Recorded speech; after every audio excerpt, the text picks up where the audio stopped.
What if I told you that the reason you feel stuck, restless, or even empty is not because you're failing, but because you're asking the wrong question? Most people ask, what do I want from life? But the real question is, what does God want from me? If you've ever felt like you're busy but not fulfilled, successful but not satisfied, or alive but not really living, this might be the most important message you'll ever hear. And if you want more content that helps you grow, think deeper, and live with clarity, make sure you subscribe now. You don't want to miss what's coming next. It all starts with God. The first sentence of the book flips everything upside down. It's not about you. That hurts the ego a little, right? But here's the truth. You will never discover your purpose by looking within yourself. Why? Because you didn't create yourself. An invention doesn't decide its function. The Creator does. And according to this book, your life begins with God's intention, not your ambition. Success and purpose are not the same thing.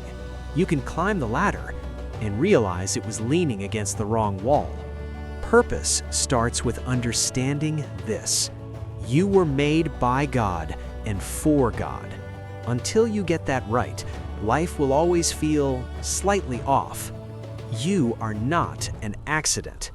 Your birth was not random. Your personality isn't a glitch. Your background isn't a mistake. Long before your parents knew you, God did. Every detail, your strengths, your weaknesses, your experiences, are part of a bigger design. And this destroys one of the most dangerous lies people believe. I don't matter. You matter so much that the universe was designed with human life in mind. The book makes it clear. You are not a coincidence. You are intentional. And if you are intentional, then your life has intentional purpose. What's driving your life? Here's where it gets uncomfortable. Everyone's life is driven by something. For some people, it's guilt. For others, anger, fear, money, approval. But here's the problem. When your life is driven by pain or pressure, you'll always feel unstable. You might achieve things, but you'll never feel at peace. Purpose-driven living is different. Instead of being pushed by fear, you're pulled by meaning. And meaning simplifies everything.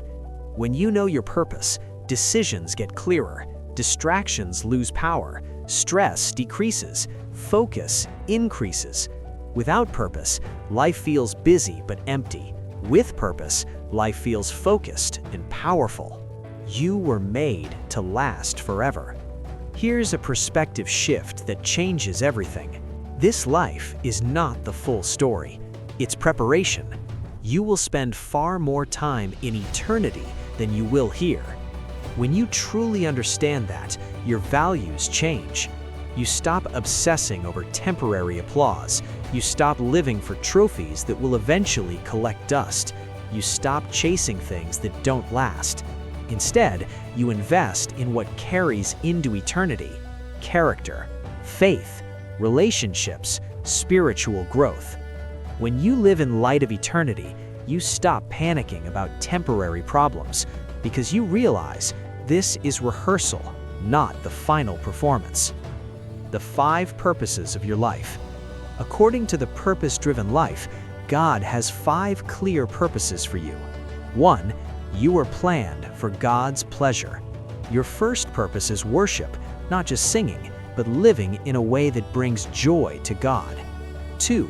You were formed for God's family. You weren't meant to live spiritually alone. Growth happens in community. 3. You were created to become like Christ. Life isn't about comfort, it's about character transformation. 4. You were shaped for serving God. Your talents, experiences, and even your pain are tools for service. 5. You were made for a mission. Your life message isn't just for you, it's meant to impact others. When you align with these 5 purposes, life stops feeling random. It becomes directed, intentional. alive. The two questions that define your eternity. The book ends with a powerful reminder. One day, you'll stand before God, and two questions will matter. What did you do with Jesus Christ? And what did you do with what I gave you? Not your salary, not your followers, not your trophies, your relationship and your stewardship. That's it. Final encouragement. If you feel lost right now, that's not failure, it's awareness. And awareness is the first step towards purpose. Your life is not about collecting achievements, it's about aligning with design. And when design meets obedience, life stops feeling confusing and starts feeling powerful. If this summary helped you see your life differently, subscribe now for more deep book breakdowns that help you grow mentally, spiritually, and practically. The link to the Purpose-Driven Life is available in the description if you want to go deeper. And I want to ask you something powerful. What is the one book that changed your life? Tell me in the comments. I read every single one.